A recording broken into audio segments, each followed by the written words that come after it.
Hey guys, welcome back to the channel.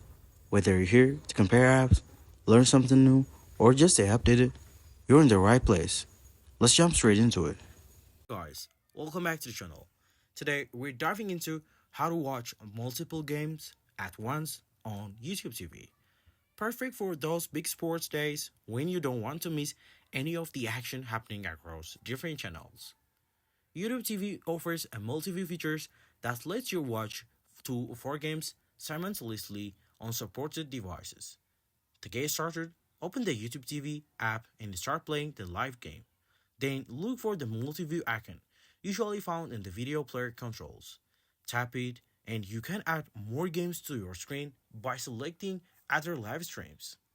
You can rearrange the windows or switch the audio between games to focus on your favorite.